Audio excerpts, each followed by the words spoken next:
Ladies and gentlemen, it is the start of Season X, aka Season 10 of United Rogue Overwatch, and we have some matches coming later today, but we also have a total of 22 franchises that have drafted, built their rosters, and are ready to start the season. We are about to talk about it in the first official episode of Overcast for Season 10. Let's get into it.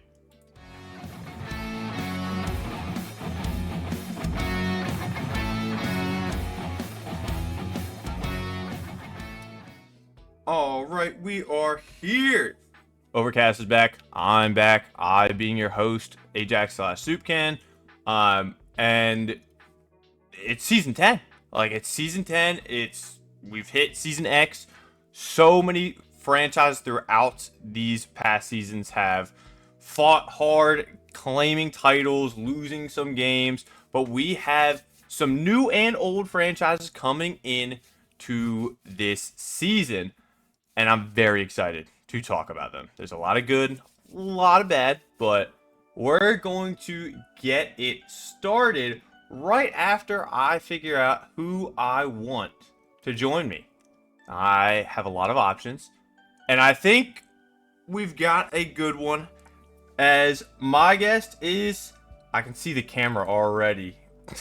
We have the owner, Panda, hanging out.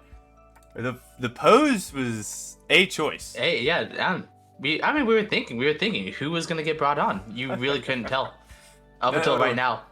Hey, what's up, United Rogue? I hope you guys are all doing well. Let's get into talking about some Overwatch.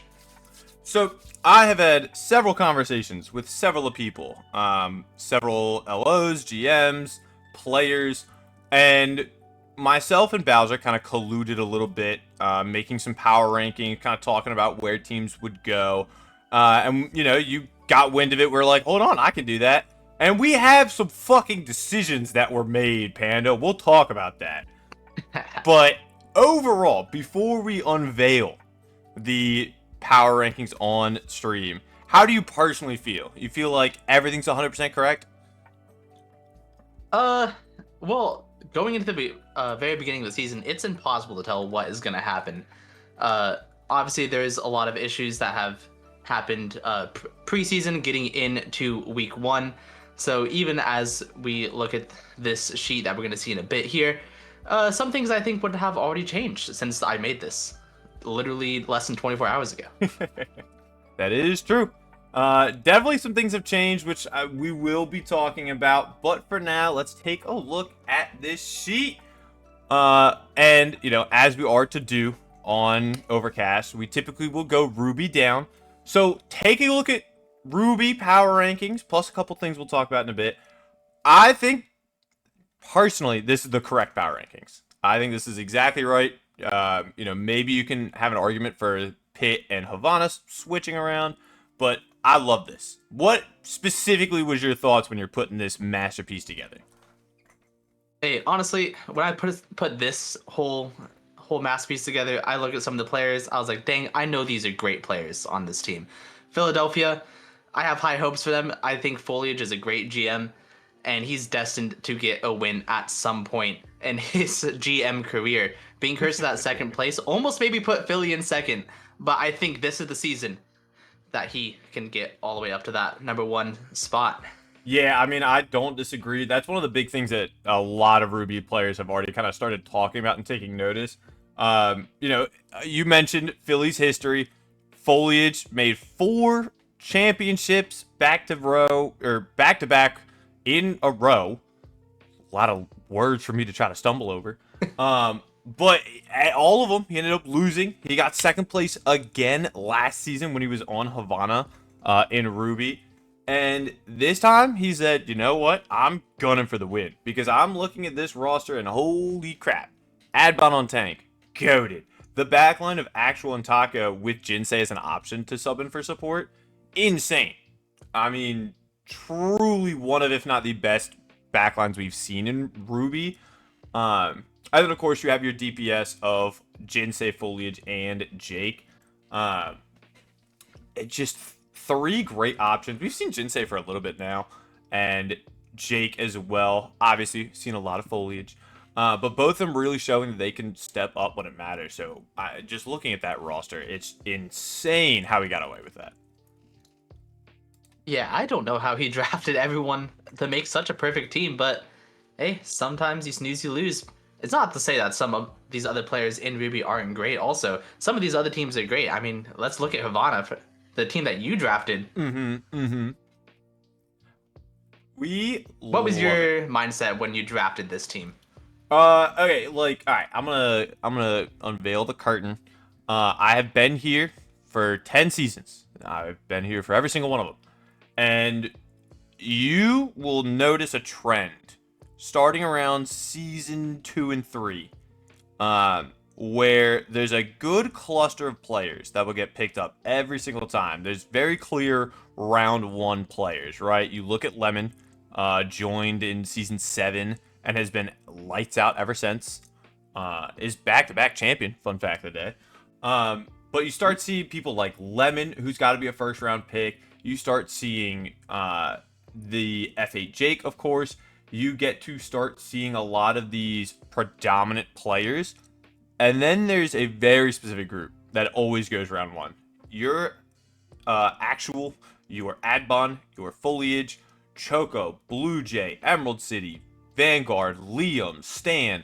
That cluster of players are, first off, insane, some of the best of the game, but they also have a ton of playing time together. So my big thing was get a cluster of those, which I managed to get like 4. I got Choco, Blue Jay, Stan, Emerald City, and then build off synergy. I don't think a lot of teams in Ruby, Sapphire, or Emerald really take in consideration the power of already playing together. I'm going to touch on that a lot when we talk about Chicago and Emerald. But for me, grabbing my tank and Ricard really rounds out the roster because he already has played with them and knows them as well.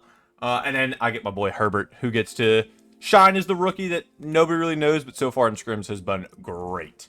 So I think main thing for Ruby, cluster players you always want to try to get first round, but also draft around synergy. Draft around players who know how to play well together.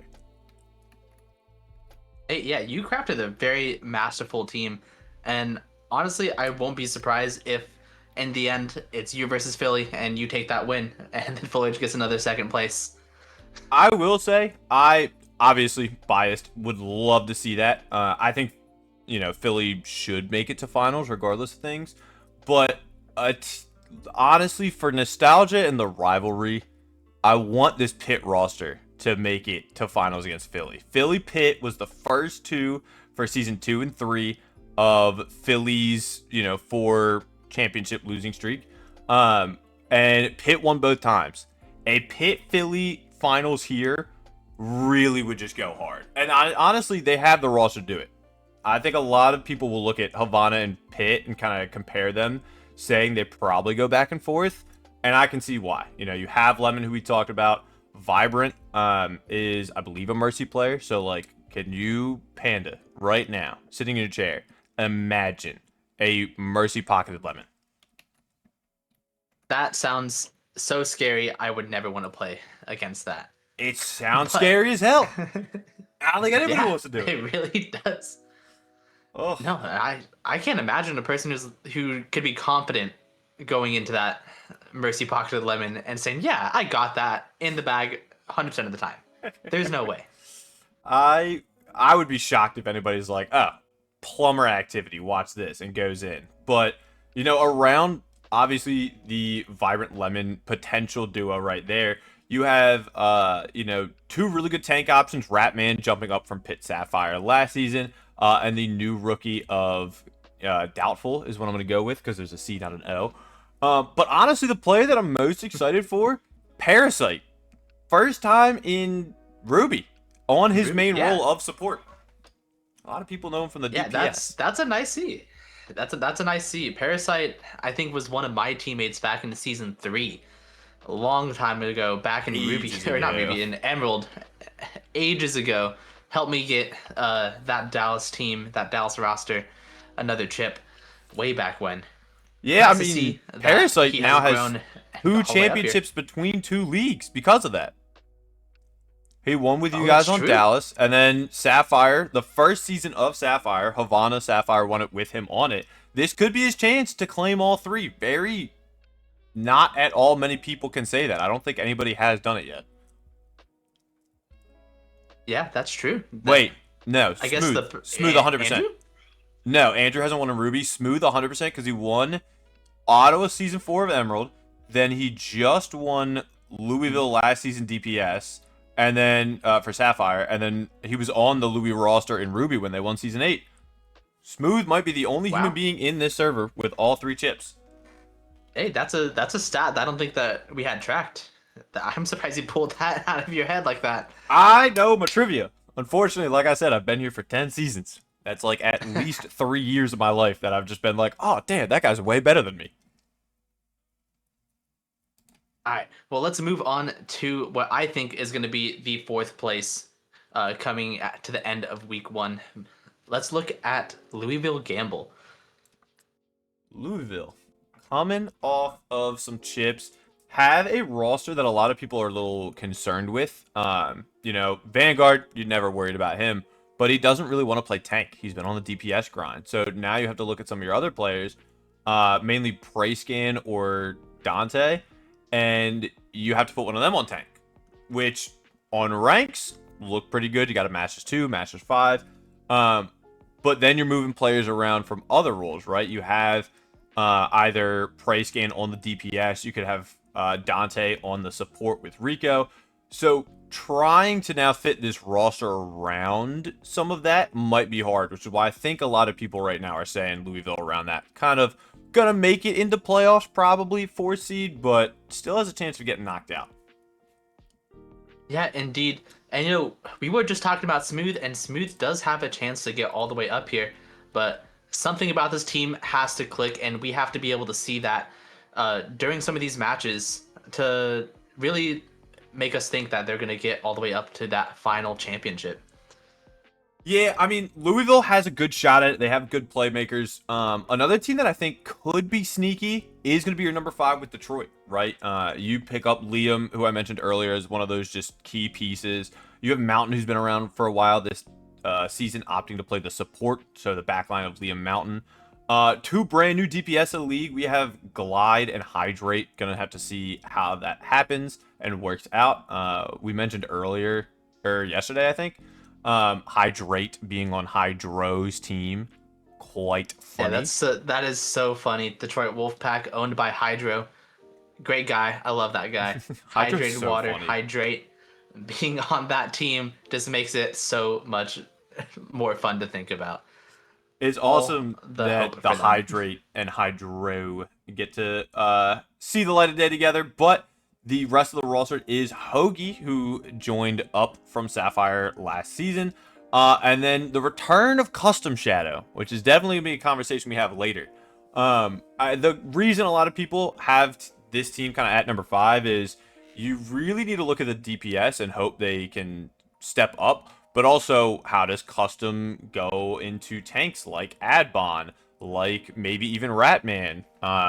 You have some of those concerns, as well as just like, you have to have a new synergy. We've seen Mountain on, tank a million times before, but now he's got this new synergy with Liam, with the support line. So you got to wonder how well that goes as well. Indeed, indeed. Well, to get things moving, let's go ahead and look where I think number 6 is going to be Dallas Vanguard. Now, being a Dallas alum, it pains me to put them here. Yeah, that's got to be a knife they to the have back. they have my boy JD on that roster, so it can't go well. Oh, yeah, this Dallas roster is it's a weirdly set up one. And I say that because Iggy Dyer is a very great backline. We've seen them time and time again.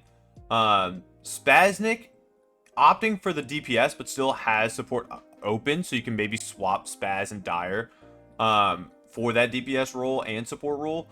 Baguette joins up from Sapphire into Ruby now, so we're going to have to see how his damage goes up against like Choco or Lemon or Foliage. And then, of course, another Sapphire bring up is going to be Nobody the Tank, known for the ball last season. And some of these Ruby ball teams do have some trouble getting things going early on.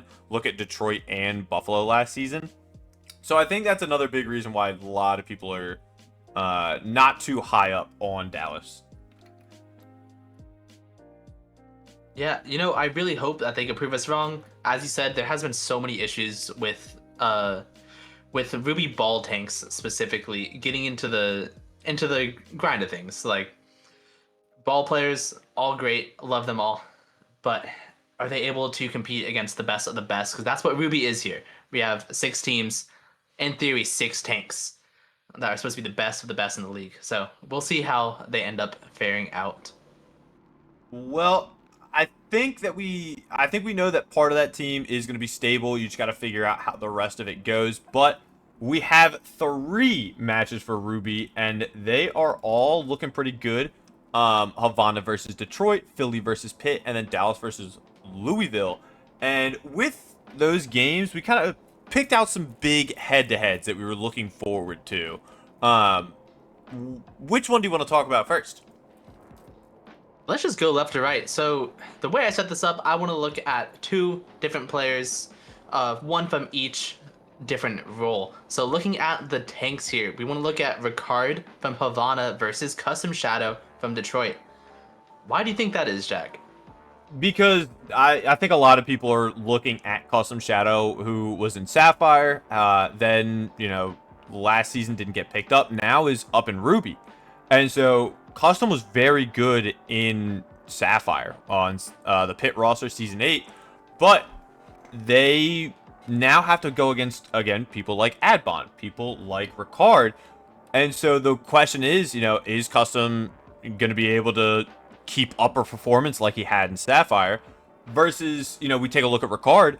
I mentioned earlier, has a lot of synergy playing with, most of the people on my roster, has been, told to be a very good tank by, I'm having a blank, Foliage, former champions Frost as well, several other people who know him. So a known tank for the rookie season versus Custom on the up and up. Can he have the return, right? I think that's the big, much, much anticipated, Jesus, tank head to head that we can have.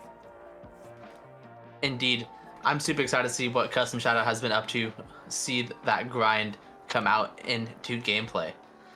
But let's look at our DPS head-to-head. We're taking Lemon versus Jake. Lemon being from Pitt, Jake being from Philly. These 2 controller players. Am I right? 2 champ controller players, 2 insane hit scan players.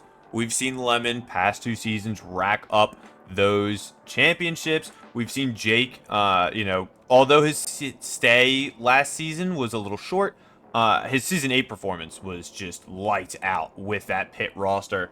And so now we get to see, Jake against his former team, but also Jake versus Lemon. I mean, it's going to be an insane DPS matchup where both players are trading kills. That is great. Now, Jack, you actually picked this support head-to-head. I did. Why do you want to see Parasite versus Taco? Parasite being from Pittsburgh and Taco being from Philly.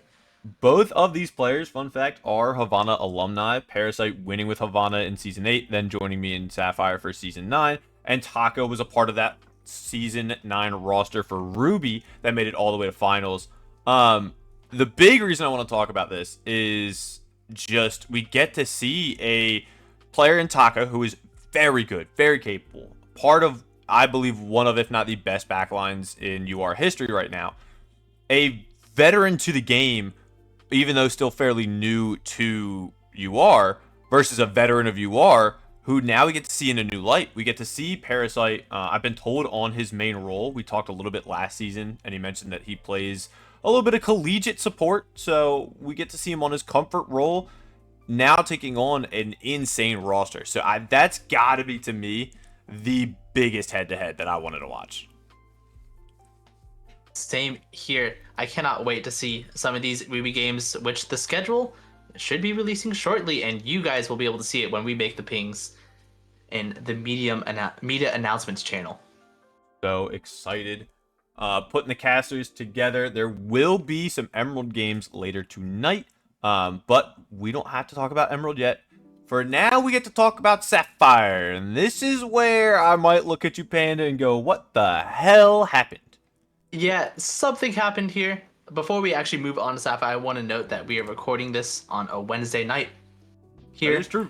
This will probably get released in a day or two, but just for the record, when we say tonight, we were talking about Wednesday. But yes, so looking at Sapphire, I have my number one pick, Havana. All right, man, I'll take it. I'm sure you're excited. I'm sure you're excited for that. I will take it for sure. This roster has a great mix of the new and the old. Caribou being, a champion and MVP of a season because of just how much he carried. Then we get Gold, who was on that pit roster, Sapphire last season when they made it to finals. Just a very good DPS line. Then we have a bunch of new players who, I'm excited for. I got to play some games with them earlier tonight, and I know they've played a little bit with each other so far.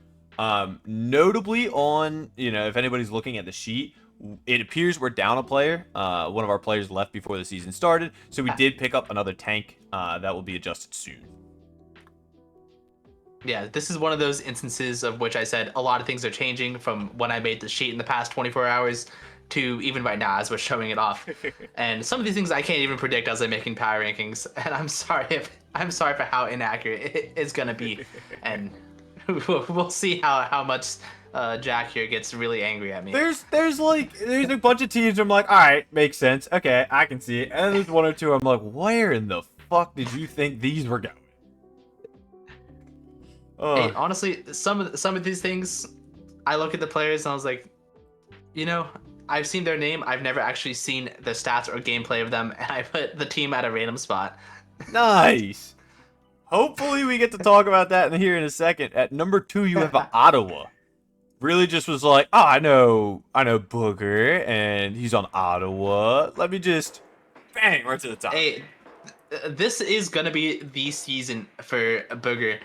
Historically, Booger has not done great, being the former GM of Montreal for the past 9 seasons now. Just about it. Finally, he was the GM over at Ottawa in Rocket League, and he was offered the ownership role there. So now Booger, being the new owner of Ottawa Savage, takes the name here into Overwatch, and he picked up, I think, what is a pretty good team.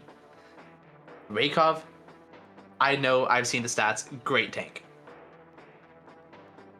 And Big Green, I'm pretty sure Big Green has won something, right? A couple seasons ago, maybe 3 seasons ago. Big Green, I believe, is a 2-time winner at minimum. I know he won with Houston in season 6, and I believe he just won with War last season. I'm pretty sure on that one. I'll be checking myself here in a moment. Yep, it was Big Green. So yeah, Big Green at minimum 2-time champion already. I am just really interested to see, because we have a lot of returning names plus 1 or 2 new ones. For that team specific, Raykov was a big fan of ball. You do have Big Green as a Lucio to kind of run around with. But I like this roster. Probably would have put him lower. Personal opinion. Hey, personal opinion aside, this is going to be Booger's season, I think. For once, not going to be in the bottom half. He is going to do great. Go, Booger. You got this, bro. I would love to see Booger go far, but another team that I think, you have pretty close to where I would have put them, Louisville at number 3, having, returns of Shiny Sylveon, Forgetful, Muffmart, Log, and then some new players in Cryptic and Jirachi. Thoughts on number 3, Panda? You're on the hot seat. Hey, on the hot seat here. Honestly, this is one of the ones I don't know a lot of these players. I know Log hasn't been playing Overwatch a lot recently, but I do know that when I played with Log way back in the day, he was a solid support. So I'm putting my hopes. The damn Log ball. Hey, the Log ball that helped us so many times back in Emerald. Those days were great. Bastards. But hey, I think Log as a support is a great addition to this roster. I hope he ends up carrying as either a Lucio or whatever he plays nowadays. I am very excited for Log's return. I talked to him a little bit in between off seasons and was hoping I could snag him. Unfortunately, did not get the chance, but that's okay. Because there's going to be a lot of returning players. Another returning player that we get to see that we haven't seen in a while is going to be Biscuit over on Miami, who you have as 4th seed overall. Yes, Biscuit, Miami. Miami came in, for those who don't know, the first UR team I was ever a part of back when I played Rocket League, I believe season 7 or 8, way back when. But Biscuit was one of the people on that Miami roster that I was with, and he has become one of my friends since. So, took a large break from Overwatch, hasn't been around for a long time, or UR Overwatch, I should say specifically. Seems that he's been putting himself on the grind though, and Biscuit, I think, is gonna help that team do great. You also have the synergy a little bit. Biscuit and Andrew, longtime friends, right? They were on season 1 Dallas with me together. Andrew as the tank, Biscuit as the flex support there. You know that is going to be good synergy. You know that's going to go well. I'm definitely excited. I think this roster at 4 is very valid. This is a roster that I really enjoy looking at, but it, like, to me, feels like a coin flip. They're either getting, top 3 finish, or they're getting like a 8-9 finish. Like, I think this team is either going to smoke people or out of nowhere just fall apart. And I hope it's the former, not the latter, because I love Miami, my first team that I got to GM. Love most of those players. Don't know 1 or 2 of them. But, like, I think it's just going to be a great roster. Agree at number 4. Number 5 is going to be Detroit with several returning members, including Quaz at the helm of GM. Yeah, this is one of the teams that I looked at a lot of these names, not super familiar with a lot of people. I know Quaza, but yeah, not really being super familiar. Kind of looked at some of the ranks, and I was like, you know what? I think rank wise, I'm hoping the synergy gets there, and I think they're gonna do okay this season. I don't think they're gonna be a top 3 finish, but one of the teams in playoffs that will probably give us an upset or two. Yeah, I kind of agree. I think this is going to be a team that's really trying to push into playoffs against some of these other teams. And I think that they have the tools to do it, to even maybe finish in your top 3 seeds, or sorry, your 2, 3, and 4. Do I think they can take number 1? Not off the rip. I want to see, a game or two before I kind of make that judgment. But I like having Detroit here at 5. Moving up to number 6, we have Pittsburgh. This is a team that I think is like around this area, the 5, 6, and 7 mark. But I want to get your take. What is the big factor that put them at 6? Realistically, looking at them, looking at the rank spread, when I look at team composition, I look at what is typically the go-to shot caller, the tank player, right? Indigo, I'm not gonna lie, I don't know too much, but looking, but hoping that that goes well. I think them having a Masters 5 tank with everyone else being pretty much like upper diamond, having the rank spread be pretty close, I think they're gonna have a solid core to a team. And I put them in a similar situation to Detroit because just of my lack of knowledge, I'm gonna say. The big things for me are, first off, Canadian tax evasion, rookie, but I loved that name so much I audibly screamed during the draft when Ratman took him. But the bigger thing I wanted to talk about actually was Luna. Luna was on that San Diego Season 8 roster when they were just on a tear. I mean, the number 1 seed in Sapphire, did excellent, took us to a 7-map series in the finals. And now Luna had a little bit of time last season in Ruby, getting some more experience up there. Dropping down back to Sapphire is going to be massive. I do think, without having seen much of the other, players on the roster, Luna might have to do a little bit of heavy lifting, but I think that kind of X factor really can push that team up to, around that 3-4 finish. So hopefully Pitt, as a Pitt alumni, would love to see them do good. But the next team I have no allegiance to, and you had them at 7th, And I honestly think that's wrong and disrespectful. Why do we have Montreal I so low? I very much agree. This is wrong. Uh, Oh, yeah, that's convenient. yeah, I don't really know why I put them here. I'm not gonna lie. Looking at this team, GM'd by a Saucepan Davenport themselves. Uh, Saucepan made some pretty good waves with the Nashville Legends that he was a GM for 2 or 3 seasons before this season, and I'm pretty sure made playoffs almost every single time that he was a GM there.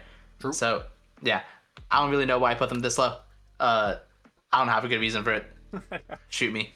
I think if you look at just the sheet and look at ranks, you see a lot of high diamond around that area. So there's no like, oh, Masters 3, Masters 4 player. Uh, but just so many of these players have been so consistent. Ditto, an amazing tank, has played with Sauce before. Um, Remy, I believe, was just in finals for Marvel Rivals. I don't remember if they were on Vanguard's team or Yes. not.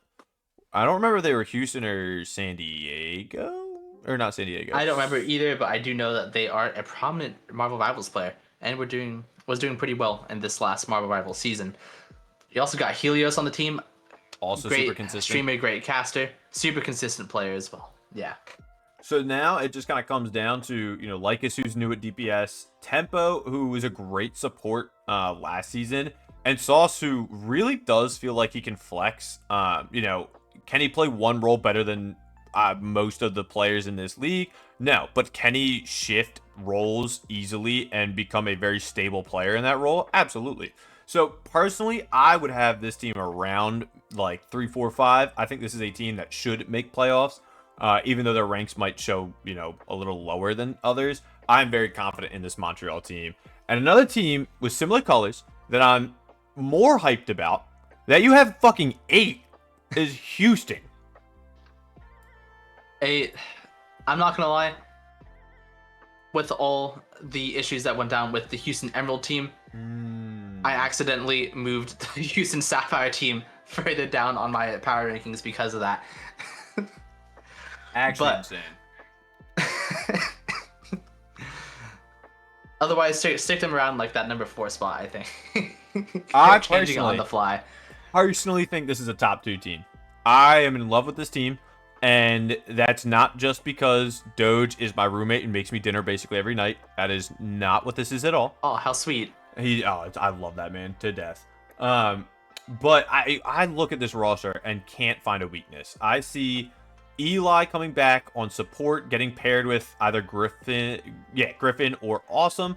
Then your DPS of Dash, my main, who made big waves last season in Emerald, jumps all the way up to Masters 5, coming in and joining Player Slug for this DPS duo. I think is going to be crazy good. You have Doge on the tank, who's been recently, climbing up in the rank as well. I think if you were looking at it, somewhere to go, maybe that, Doge has played against Andrew and Ditto and some of these other tanks before, but can he continue that pressure when better and better players are getting surrounded with him?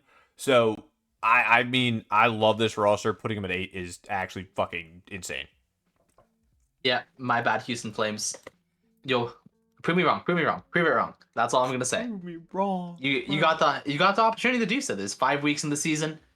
Obviously these power rankings coming out of like pulling it out of my butt. Like straight up, no games have been played yet. So once this first week happens, we'll get a little bit more concise readings here. But anyways, moving on to our last 2. Let's look at number 9. I have Dallas Vanguard. Yeah. Another knife to my back as the former GM. I think this one though, I have them kind of low around here too. I'm confused about the roster.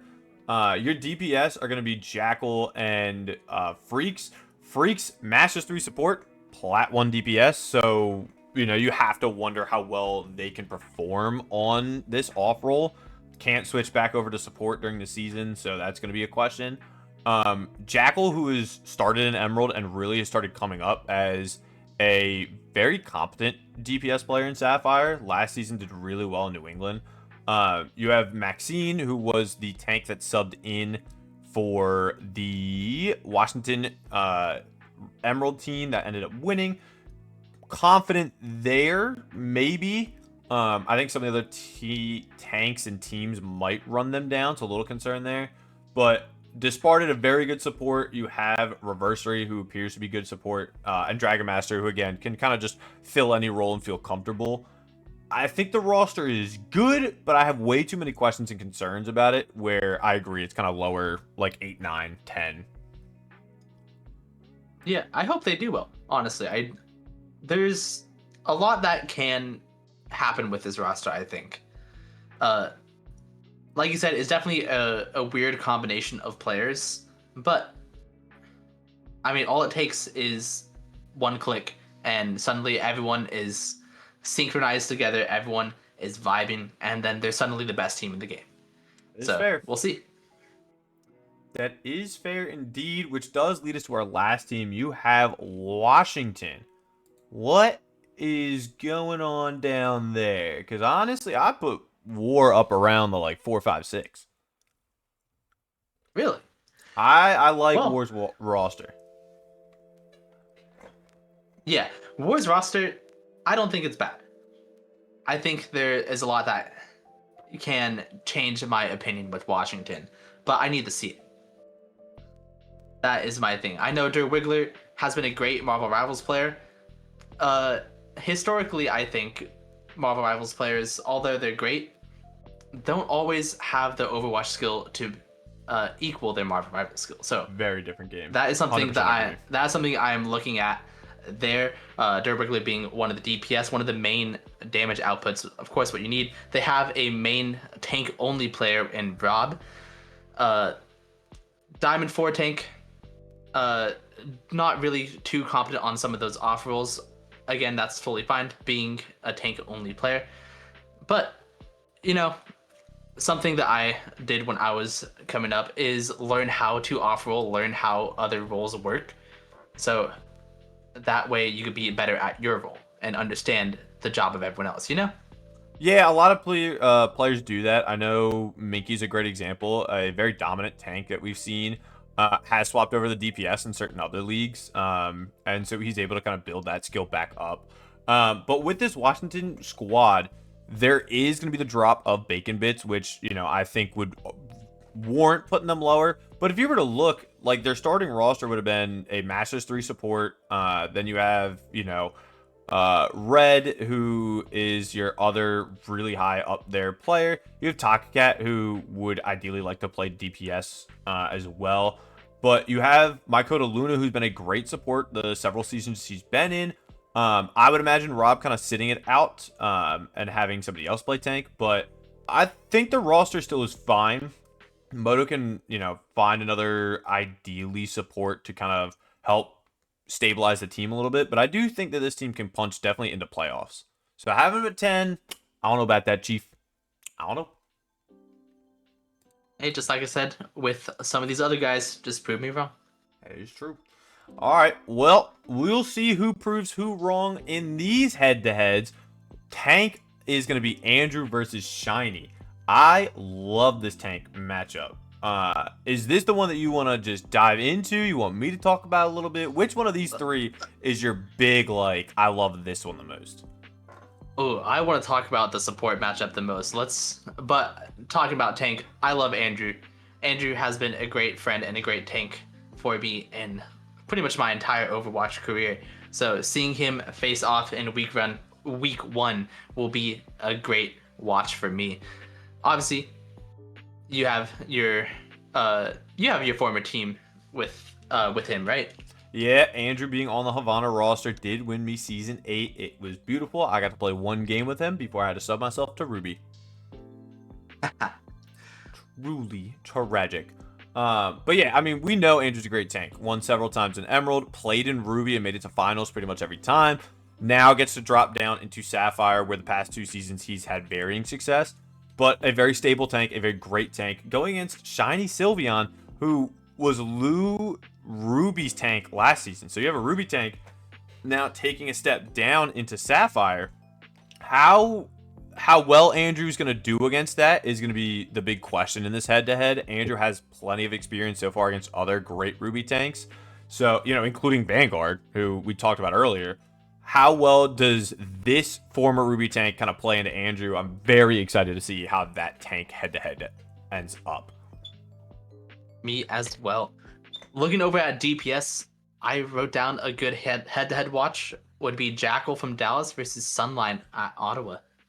I love this matchup so much. Two Emerald players that really stood out, really did phenomenal work. Got pushed up to Sapphire, did crazy good for their respective teams. New England with Jackal was very successful, and I know that Sunline stayed with War, and they were very successful. So having both these two former Emerald, Titans, it felt like, going into Sapphire, having two great seasons. Now on a head-to-head where Sunline usually plays the support, gets to come over now to the DPS. Yeah, and this is one of the head-to-heads that I think could easily change my opinion about Dallas. If Jackal comes up on top of Sunline here, Dallas, I think, as a team, goes up a few spots in my power rankings. I don't hate that at all. But we've got one more head-to-head. And this is one that I think a lot of people might be looking at if it can, go through. Biscuit, Log, Miami, Louisville, the return of two legends. It's going to be great.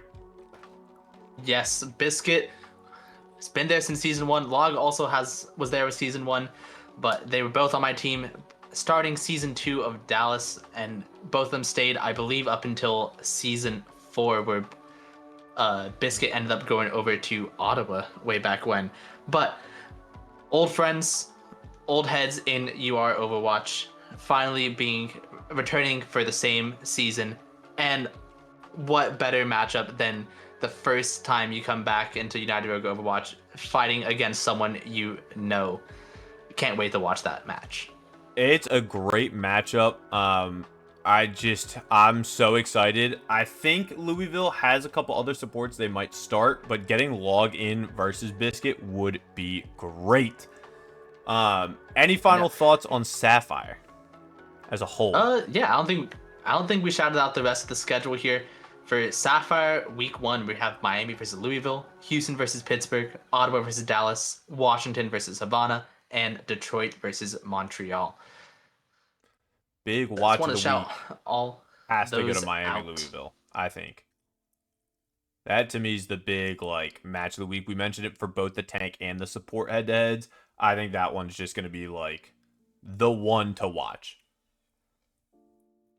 Hey, I hope that's the one that gets streamed. But we really never know until Andrew posts that schedule. Ooh. All right, moving on to our last league, the Emerald League here. I have number 1, complete opposite of Sapphire. Washington on top. It pains me to say that as a Dallas one, but Washington on top. The rivalry. I don't know how I feel, right, with this War squad. I think it's good. Do I think they're number 1? Maybe, but I was able to play with some of the players earlier, and I think this is a top team. You have your Diamond 5 tank with Atlantic. Don't really know how they play yet. Gare Bear is on the squad. We've seen him time and time again do really well on DPS. We have then your new DPS and Caden plays, your new support as Ginkgos. You have the return of Recoil, who can fill in that support slot. And we want to talk about old heads. Apache is back for this roster. Ooh, that is something I was going to ask you, if you knew if this Apache is the same Apache that played back in season 1 and 2. It is, in fact, the same Apache. Yeah, if you want to talk about old heads, this guy's returning from the grave. Back then, the Washington roster was still the Houston roster. Those were the days way back when. But that is really cool to see Apache out there. I remember literally spending time at my own house with some of my teammates, going over how we're gonna beat that roster. So it's really cool. It's really cool to see some of these old heads back, and I can't wait to see them do well this season. Moving on to number 2, Miami Cayman. This is a I think team this is. I think I it's would another successful Miami team. I would have put it a little farther down as well. I think there's a couple other teams that I like here in the 1 and 2 slot. I think this Miami team makes playoffs. I did get to see part of the team scrim the other night, and they looked pretty good, but they looked kind of like all over. I don't know if this team has any existing synergies for certain players, but like all of these players are brand new rookies. And watching them start to put some of the pieces together seems like they were competent. Definitely have things to work on, but in the right here, I would have put them a little lower. I would have put them around that kind of Washington area of 3 or 4. You know, my thought process going through Emerald League as being a former Emerald player, you look at all this, the thing that matters most is the tank, right? And I think historically, if you look at the past Emerald champions, typically with 1 or 2 differences, the team that won is the team with the most competent tank. So we're gonna see. I don't know how to pronounce that name. Jack, can you help me out in Miami? We're gonna see. Are you talking about Kevitz or Kevitus? Yes. I'm going with Kev. Big Kev. My boy Big Kev gonna hold it down. I will say, Diamond 5 tank. watching Big Kev go against, I believe it was Zamps over on Houston the other night. Zamps being another insane Marvel Rival player coming over and trying to adjust to the Overwatch life. My boy Kev, he was holding it down for a little bit. So if he could play that well into a known Rivals tank, then I do think that that's going to give him a nice little edge up against some of the competition. Indeed. All right, let's move on to number 3, Montreal Nightmare. What are your thoughts on this placement, Jack? I think 3's low. Deciding between 1 and 2 is tough for me. I think this team on paper might be number 1 for me. Soup, an amazing tank who helped that Washington team last season. Unfortunately, wasn't able to play in the grand finals, but still, Soup, the semis against the number 1 seed New England, just Soup was running amok. He was doing so good. So having a very competent tank, then Winter, I believe, coming from Rivals, a lot of people were very hype on them as a crazy DPS. So I'm very excited to see them. Peach Crisp gets to join another Saucepan roster, and we've seen them in Sapphire really flex around to any role and be very good. So probably seeing them down here on the DPS joining Winter, I'm very excited for. And then we have Pizza Asura, 2 players that have been around for a little while, very good supports. Asura, a Mercy player, so if you want to pocket Winter on something, could go crazy.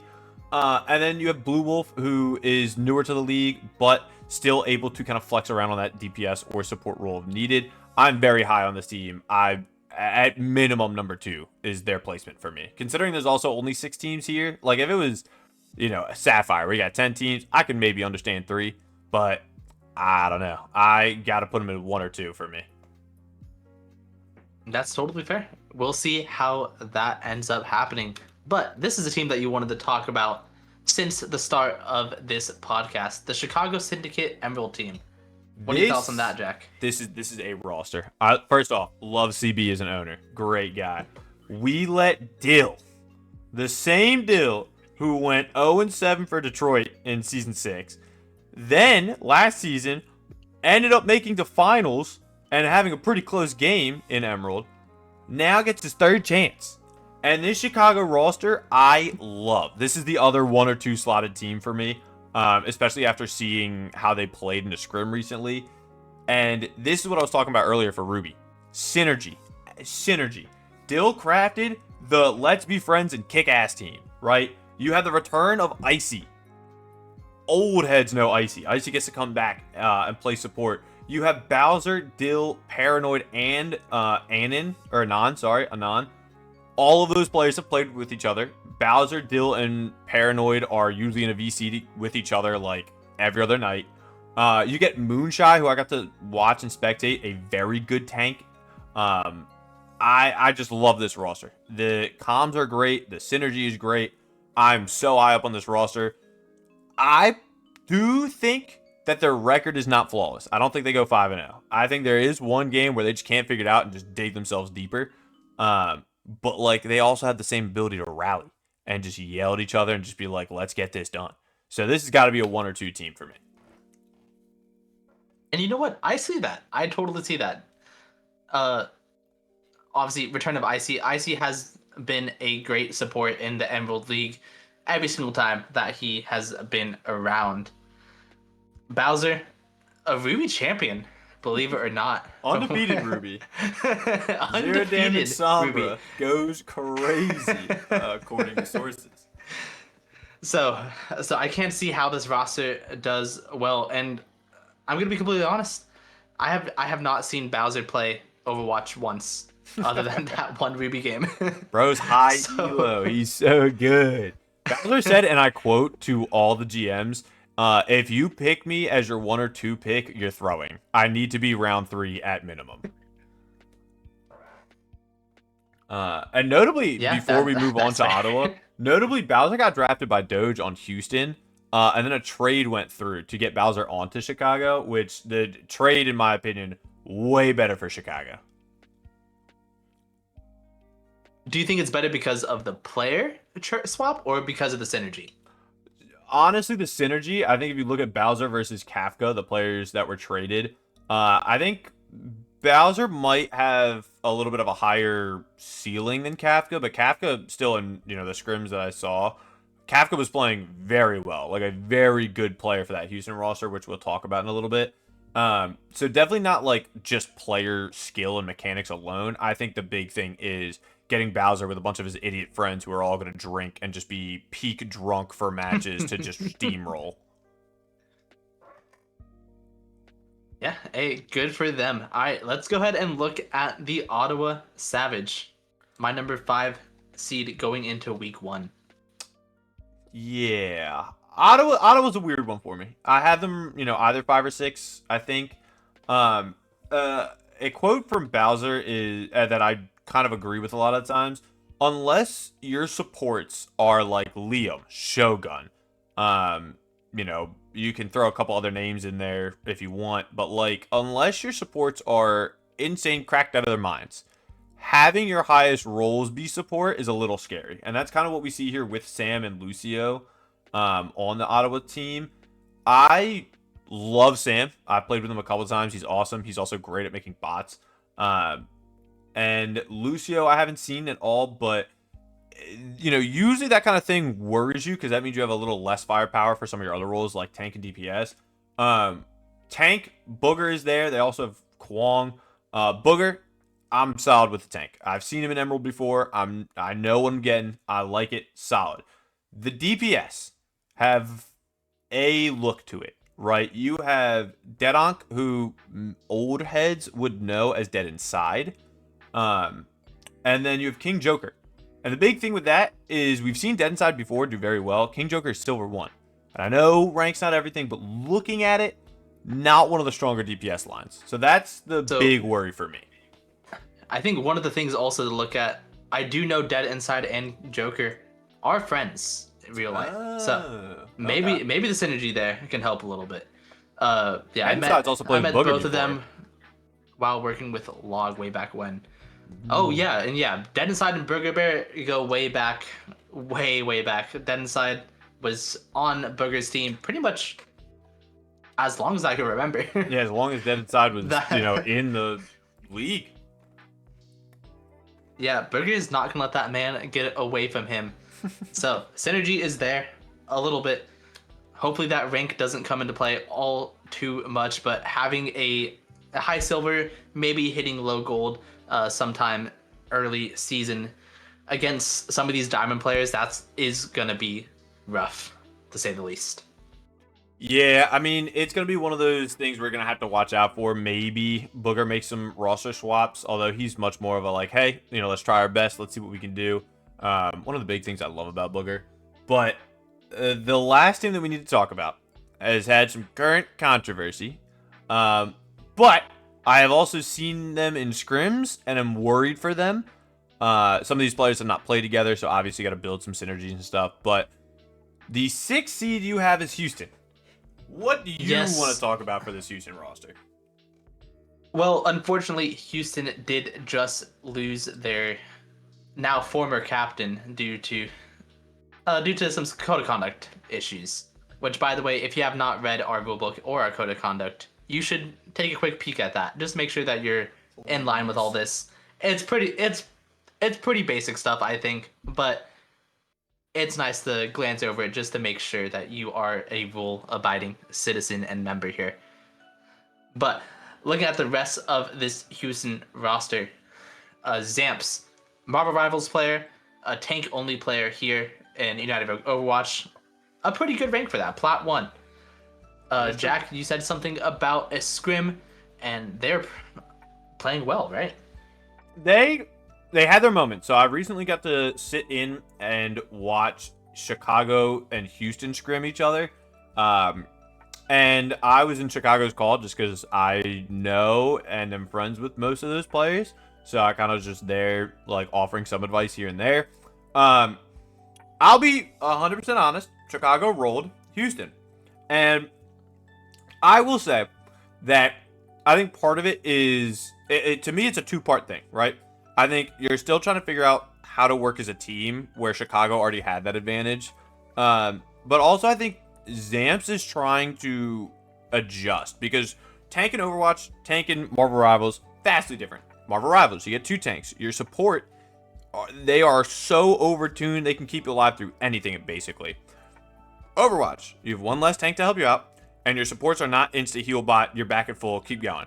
So having that playstyle change is going to be definitely something they have to work on. I will say Kafka and Notorious, their DPS, not bad. I mean, they were holding their own, it felt like. They, again, just kind of need to work on some small things, but I think this team right now, if you look at the 5 players that are there, you know, Zamps, Notorious, Giggles, Kafka, and Ducky, I think it's a solid roster. I think you still need to work on some things. I can see them punching up into playoffs against that 4th seed team, but it's going to be kind of hard for them. Yeah, it is a rough thing. And honestly, this can all change with a 6th man pickup. So we're going to see what Doge, the GM, does with that team. And we're going to see it soon, hopefully. But we do have some matches that we want to talk about in terms of our head-to-heads. Where do you want to start? Yeah, so just left to right like all the others. But before we get there, the 3 games that Emerald will be having: Miami versus Montreal, Washington versus Houston, and Chicago versus Ottawa. Well, I think the tank head-to-head, if you're looking at 2 tank players, look at Houston versus War, Zamps versus Atlantic. I really like this tank matchup. Like I said earlier, Zamps is trying to maneuver his way through Overwatch, trying to figure out how to keep that tank prowess from rivals over here. And then we have Atlantic, a newer tank who is, War's highest ranked player. We have to see how well they can perform against a tank who is very confident in their abilities. I really enjoy this matchup because it kind of gives you a glimpse as to, new versus old, right? Zamps has been around that rival scene for a while. Atlantic, new for us here. You are very excited to see how that matchup goes. Yeah, and just like some of the other things in Sapphire, this head-to-head specifically can easily change where I want to place these teams on the power rankings here. So if Zamps performs super well with Houston, that Houston team is going up. It is going to be a good series for sure. But another series that we got to talk about is this Ottawa-Chicago for the DPS. Dead Inside and Dill. The double Ds. Yes. Ink Rush, or whatever Dead Inside calls themselves now, versus Dill. 2 very, very old, very prominent players. Not really much else to say there.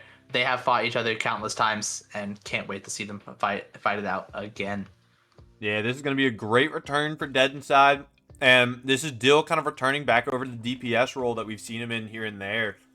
Really going to be interesting to see how those two go head to head, as there's a little bit of rush getting shook off for both of them. I will say, again, talking about Chicago a lot, the scrim, Dill was holding his own. Dill was Tracer, looking pretty good. The Widow might be a little scary, so Dead Inside's going to have to figure out how to work around that. Indeed. But the matchup that I'm looking at the most is the support matchup. We got Sam from Ottawa versus Icy from Chicago. Both people I respect super highly. Sam, the creator of our bots. Like, shout out to Sam. We wouldn't have half the things that we have without him putting in the countless hours to help our league out. And the return of Icy. I love Icy. Icy is a very, very opinionated player. He cares about his team a lot, and he makes that known a lot. Icy very vocal. I can't wait to see how that goes out. You'll see the Gen chat blow up after their match, no matter the outcome. It's like watching a Philly team win. Regardless, you know the streets of Philadelphia are going to go down in a absolute riot.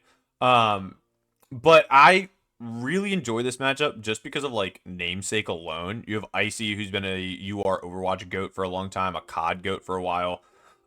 You get to see Sam, who's been more so in the shadows of things, working on the bots, helping everybody in the background. Both on the support role, both going to have to come up and show up big for their teams. But we've got some great matches. We've got some great head-to-heads. Any final words on Emerald? Hey, good luck. Prove me wrong. Just like all the other ones. Bro just keeps saying, prove me wrong. Hey. That's how it goes, really, because especially going into this first week, we don't really know anything. Yeah, I mean, we're taking a fat guess just based on either old statistics or ranks, or the hope and copium that our team will do well. We've talked about Ruby, we've talked about Sapphire, we talked about Emerald.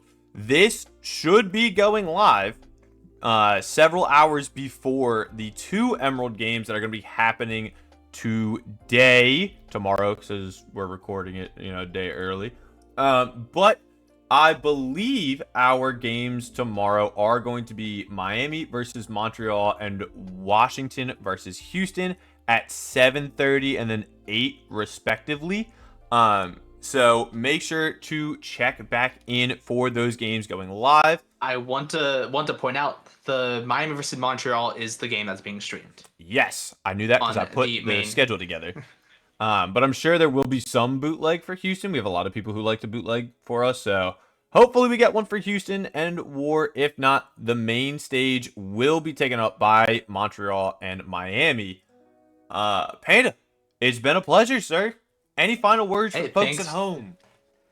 Hey, thanks for having me on, Jack. It's great to be back and around and super active in this community. I've been running it from kind of the shadows for a while, so I can't wait to see everything that's going on in United Rogue Overwatch.